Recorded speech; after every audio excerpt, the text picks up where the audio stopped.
حضرت امیر المومنین ایدہ اللہ تعالیٰ بنصرہ العزیز فرماتے ہیں، یہ نبی اللہ تعالیٰ کا سب سے پیارا وجود ہے۔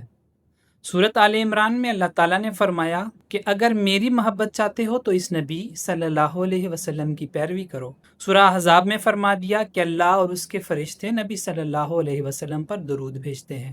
گویا اس کے ذریعے یہ پیغام ہمیں دیا کہ تمام پرانے نمونے اور آئندہ کے نمونے ختم ہو گئے، تمام رستے بند ہو گئے، خدا کو پانے کا ایک ہی راستہ کھلا ہے، وہ ہے حضرت صلی اللہ علیہ وسلم کی کامل پیروی۔ اور پھر کامل پیروی کے لیے کامل محبت چاہیے، اور اس کے ذریعہ بتا دیا کہ اللہ تعالیٰ اور اس کے فرشتے حضرت صلی اللہ علیہ وسلم پر رحمتیں بھیجتے ہیں۔ تو ایمان والو، تم بھی آپ صلی اللہ علیہ وسلم پر کثرت سے درود و سلام بھیجو، جس کا نتیجہ یہ ہوگا کہ محبت میں بڑھتے رہیں گے۔